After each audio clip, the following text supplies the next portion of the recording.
السلام عليكم ورحمة الله وبركاته. معاكم أحمد عمرو من قناتكم Egyptian Cars.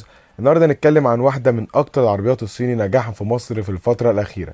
واحدة من العربيات اللي فعلا أول ما نزلت كله شكك إن هي ممكن تقدر تنجح، ولكن على أرض الواقع لما تنزل الشارع المصري هتشوفها كتير جدا وحققت انتشار كبير في وقت قصير، وكل ده راجع لشكلها وهيبتها وفخامتها. أي نعم، قوتها ومحركها إلى حد ما ضعاف بالنسبة لحجمها، لكن في اخر الفيديو اقول لكم على حاجه التوكيل عملها من فتره قريبه خلى العربيه دي نجاحها هيزيد بشكل كبير جدا في السوق المصري.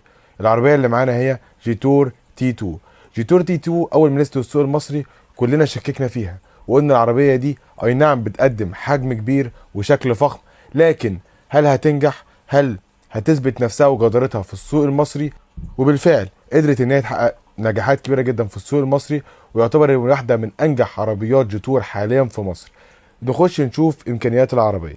طبعا العربيه دي بتيجي بموتور او محرك 1500 سي سي تيربو، وده اول ما نزلت العربيه دي انا اعترضت، لان طبعا العربيه حجمها كبير جدا ومقاومتها للهواء عاليه جدا وحرقها للبنزين عالي جدا بالنسبه لحجمها.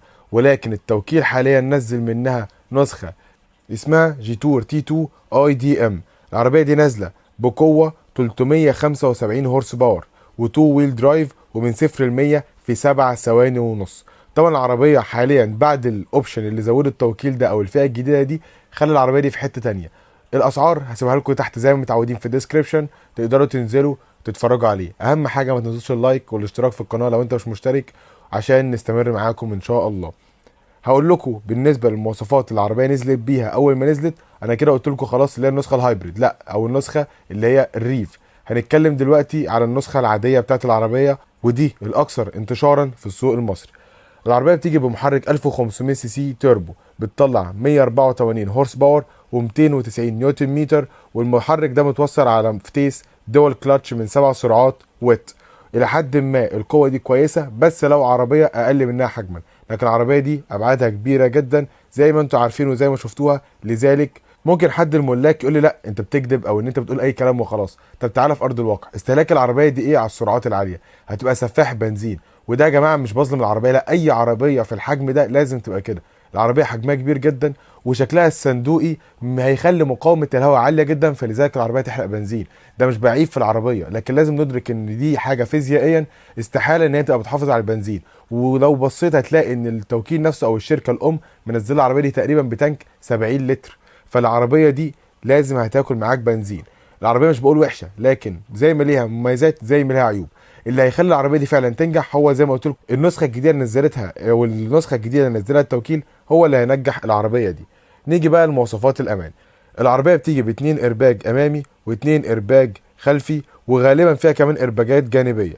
نظام مراقبه ضغط الاطارات، نظام الفرامل منع الانزلاق الاي بي اس، فيها برضو اي بي دي، وفيها اي بي اي اللي هو بريك اسيست سيستم، وفيها التي سي اس اللي هو تراكشن كنترول سيستم، والاي اس سي اللي هو الكتريك ستابيليتي كنترول، وفيها البي اس دي اللي هو البلايند سبوت ديتكشن اللي هو النقطه العاميه، وفيها الار سي دبليو اللي هو الرير كوليجن وورنينج اللي هو تحذير التصادم من الخلف، وفيها الدي او دبليو اللي هو الدور اوبننج وورنينج اللي هو لما تيجي تفتح الباب تحذرك عشان لو حد جاي من وراك، وفيها سنسور امامي وسنسور خلفي. العربيه دي فيها كاميرات خلفيه اسمها اوتو بانوراميك ايمج سيستم، بيجيب لك الظهر العربيه بالكامل. وطبعا غالبا فيها 360 كاميرا، فيها كروز كنترول سيستم، فيها اوتو هولد، فيها اب هيل ستارت اسيست سيستم عشان العربيه ما ترجعش منك لما تيجي تطلع، فيها اتش دي سي اللي هو هيل ديسند كنترول عشان وانت نازل منحدرات العربيه ما تجريش منك وتقدر تثبتها على سرعه معينه. ده كان بالنسبه لانظمه الامان. نيجي بقى للشكل الخارجي او انظمه العربيه الخارجيه. فيها فتح السقف بانوراميه، باب خلفي شفط كهربائي. وعلى فكره الموضوع ده ممتع قوي، هيديك سنه، يعني ممكن ما يفرقش مع الناس كلها بس هو بيديك سنه فخامه في العربيه كده.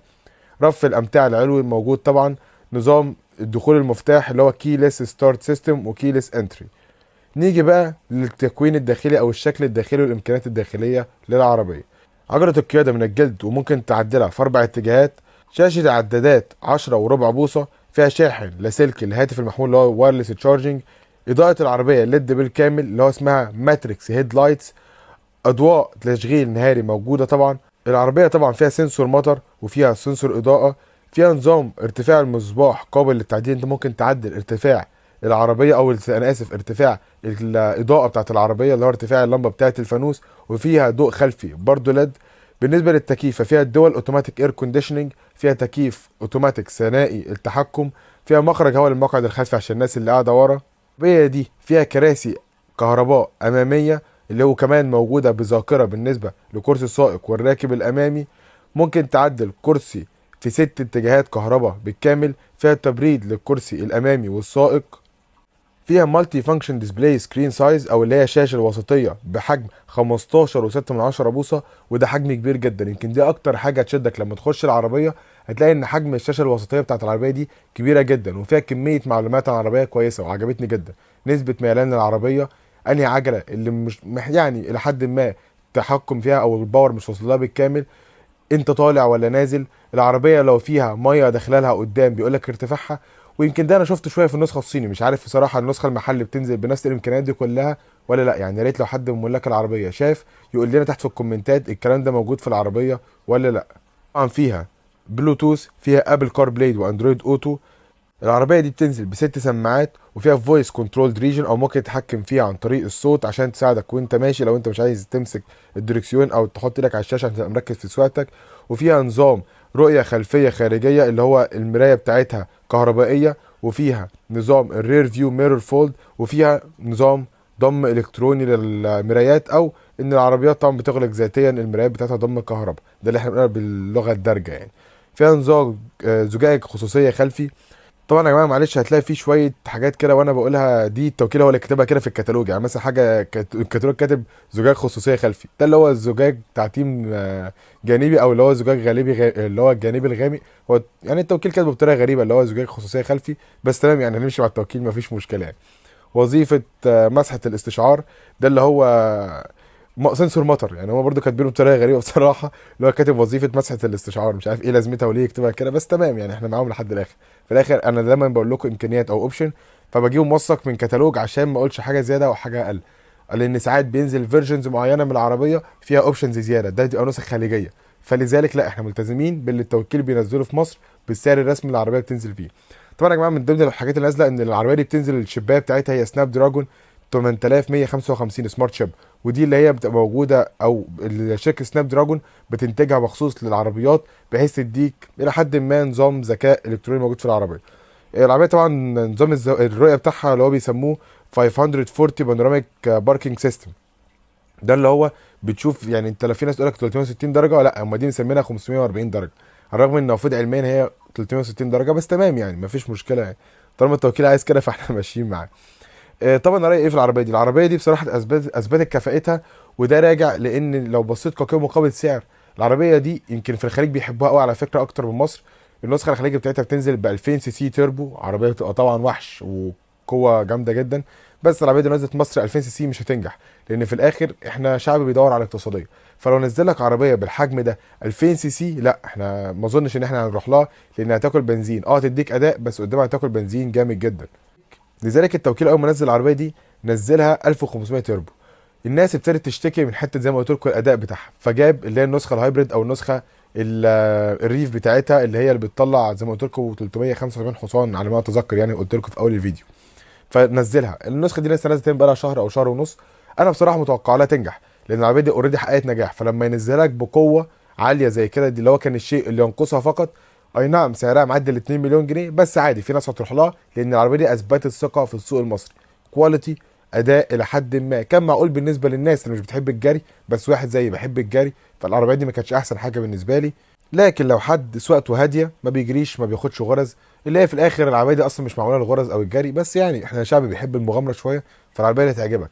يمكن في الخليج بيستخدموها في البر اللي هو في الصحراء، واثبتت كفاءتها. في بعض الناس قالت انها بتسخن وغيره، بس يعني احنا في مصر ما اظنش ان احنا هنتطرق للحته دي، لان هي في الاخر بتنزل دفع امامي فقط للعجلات مش دفع كلي زي الخليج.